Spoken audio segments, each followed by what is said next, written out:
许若曦他正式加盟了日本职棒，而且还是那支被称为宇宙舰队的福冈软银鹰。没错，这件事说真的，表面上看好像就是一个很厉害的台湾投手要去日本发展，但如果你跟我们一起往深了看，你会发现这完全是另一回事。这根本不是一笔单纯的球员交易，这是一场价值高达15亿日元，还牵涉到王牌背号传承的巨大实验，甚至可以说是台日棒球体系的一次战略融合。没错，阮莹莹下的是一场算得非常精的豪赌。我们要看懂数字背后的野心，数据里的魔鬼，还有就是徐若曦那个投球机制到底藏了什么天赋跟什么诅咒？对，然后最重要的，软银到底要怎么改造这门来自台湾的玻璃大炮？准备好了吗？我们现在就开始。来吧。好的，我们先从最直觉、最震撼的地方开始看。钱15亿日元，对，合约总值15亿，3年，这代表平均年薪是5亿日元。这个数字你可能听了觉得很多，但你可能不完全懂它在日本职棒代表的分量。这传达的讯息非常清楚，软银买的不是一张需要慢慢刮的潜力股，他们认定徐若曦是个即战力。没错，一个可以立刻丢到战场上改变战局的顶级资产。但除了钱之外，还有一个更具象征意义的动作，对不对？就是那个背号18号球衣。在日本职棒的文化里面，18号就是 ace， 是王牌的代名词，是球队的灵魂。软银把这个等于是球队门面的背号直接交给一个外籍投手，这等于是拿着大声公向全亚洲宣告2件事。Steven 大大的肝需要您的守护。如果您想支持我们继续产出高品质的棒球分析，欢迎加入会员干爹行列，还有专属福利回馈给您哦。感谢支持。其中一件肯定是做给台湾市场看的，对外，特别是对台湾市场，这当然是一个最强力的品牌绑定，意思是我们的王牌来自台湾。但更重要的是他对内部的讯息，这是向全队从1军到4军的所有选手和教练宣告，我们对他有绝对的信心，他就是我们未来要倚靠的王牌。软银家大业大，但他们不是傻子。究竟他们在数据报告里看到了什么？我们都知道许若曦的直球均速能到154公里，最快甚至能飙到158。但在这个火球满天飞的年代，许若曦之所以被视为瑰宝，是因为他的一项精英级特质，叫做 IVB 垂直位移。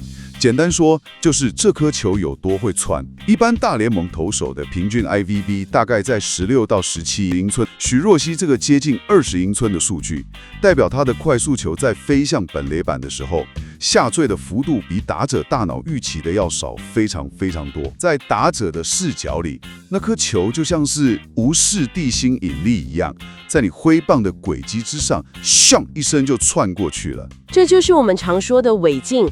但 IVB 是把这个感觉给数据化了，没错，所以这就是他为什么三振率这么高的原因。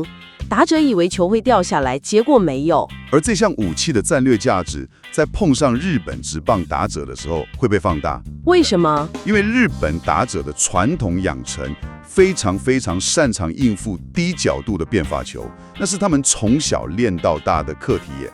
但像徐若曦这种高品质的高位直球，对他们来说是一种反传统。如果他能彻底执行攻击好球带上缘的策略，光是这一颗球就足以在太平洋联盟制造大量的挥空。了解，所以他有一颗会飞的魔球，但你不可能只靠一种武器就想称霸日职。那跟他这颗直球搭配的武器是什么？那颗让很多打者摇头的指叉变速球。他用的是类似指叉球的握法，但投出来的效果是变速球。这颗球最可怕的地方在于，它和那颗154公里的火球拥有几乎完全相同的放球点跟出手初期的飞行轨迹。这就是数据分析上最看重的共轨效应。所以对打者来说，就像是同一条高速公路上同时开来一台法拉利跟一台房车。但在最后1秒钟之前，你看起来他们的速度完全一样，根本无从反应，是这个意思吗？你这个比喻太棒了，完全就是这个概念。在球飞行路径的前2/3，你身为打者完全无法判断接下来的是一颗会让你挥棒不及的火球，还是一颗会突然在你面前消失只有138公里的急坠变速球。哇，这种真假难辨的轨迹对于习惯传统指叉球或变速球节奏的日本打者来说，第一次遇到绝对会吃足苦头。但这种武器的每一次发射都在对他的手肘施加巨大的压力，对吧？我想我们现在必须来谈谈这个天赋背后的代价了。是，这就是这场豪赌中风险最大的部分。他的履历上有 Tommy John 韧带置换手术，还有骨刺清除手术。对一个才25岁的投手来说，这确实是巨大的隐忧。而这个隐忧的根源就来自于他那独特的投球机制。喜欢这支影片吗？请记得按赞、订阅、加分享哦！还有别忘了开启小铃铛，才不会漏接任何精彩的分析哦。一种被称为倒 W 的姿势。我看过影片分析，所谓 W 就是指他在举手准备投球的阶段，手肘的高度会明显高于肩膀，双臂看起来像一个倒过来的 W 字母。没错，据说这能创造惊人的力量。对，这个动作的优点是可以让胸大肌和肩膀肌群产生极大的预先拉伸，就像把一条橡皮筋拉到最满，然后瞬间释放，创造出惊人的弹性位能。所以他身材不算特别高大，却能投出那样的活球。就是这个原因。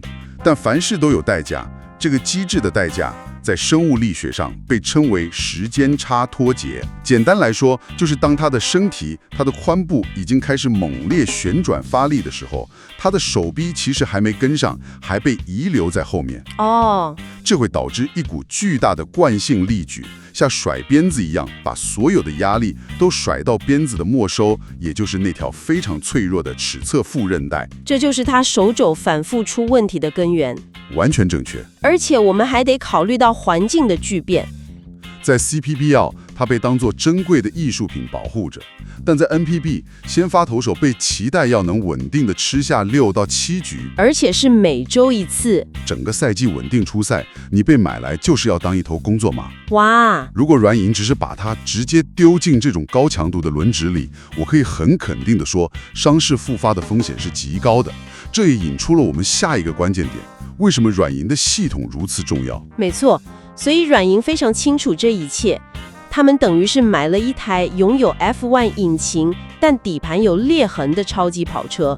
他们下的赌注其实不在徐若曦自己身上，而是在他们自家的维修中心跟改造工厂。你不能只把它当做一个训练场，那根本就是一座高科技的生物力学实验室。而且软银是全日本极少数拥有完整3军甚至到4军编制的球队，他们有本钱也有空间去做最精密的实验。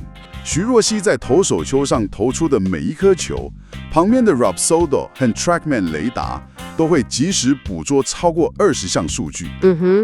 教练的指导再也不是凭感觉说，你的手好像掉下来了，而是会直接拿着平板电脑走过来，指着荧幕上的数据对他说。这种精确到毫米的即时反馈，可以大幅缩短他的调整周期，并且在疲劳出现的初期就发出警讯。而负责执行这一切的灵魂人物，就是软银那位以魔改造闻名的投手统筹教练苍野幸治。魔改造听起来就很厉害，他的哲学是什么？是想把徐若曦改成别人吗？恰恰相反，他的核心理念并不是要把许若曦改成一个控球型的软投派投手，那样就完全浪费了他的天赋。那他要做什么？他是要透过科学仪器的辅助，去微调他的发力顺序，比如说强化他肩胛骨的装填模式，或是优化他下盘踩地时地面反作用力的传导效率。目的是在完全不牺牲球速的前提下，把原本过度集中在手肘的压力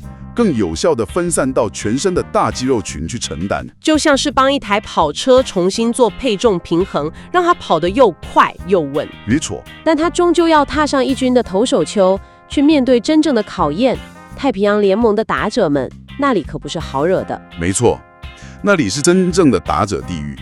太平洋联盟的打者，特别是像火腿、欧力士这些强队，他们有一个共同的特性，就是非常擅长缠斗。他们不一定要从你手中打出安打，但他们会让你投得非常辛苦。这就是我们常听到的界外球地狱吧？就是那个。这就迫使徐若曦必须进行一次关键的心态转变。在中华职棒，他很多时候可以靠着压倒性的球威去追求3振，但在日职，如果他还是抱持着每个打者我都要三振的心态，他必须从三振的艺术家转型为效率的大师，追求制造软弱的击球。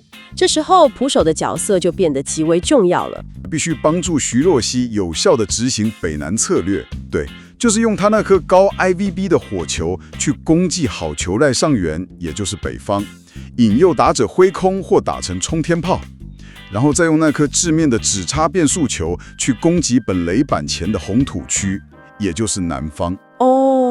利用巨大的视觉落差来解决打者。对，而不是一直在好球带两侧跟打者玩躲猫猫的游戏，浪费球速。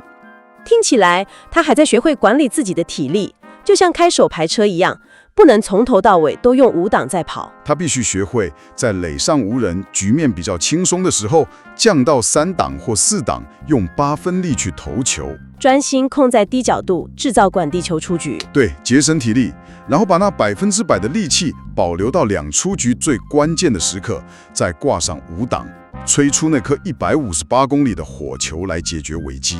所以，如果他能健康地度过第1年的适应期，在苍有幸字的指导下，成功优化他的武器库，并且利用精密的科技系统保护好他那只珍贵的手肘，那么我们极有机会在3年之内看到一位真正具备大联盟等级载智力的完全体徐若熙。哇，这是一场豪赌，没错。但如果是软银鹰队加上徐若熙，这场赌局你绝对该好好期待。你认为这种台湾顶级天赋加上日本顶尖科学系统的合作模式，未来会不会成为亚洲培养精英投手的一种新蓝图，甚至开创出一条能够绕过美国农场体系，直通世界顶尖舞台的全新路径呢？这是一个非常值得我们持续观察的议题。感谢各位收听今天的野球特报，我们下次再会。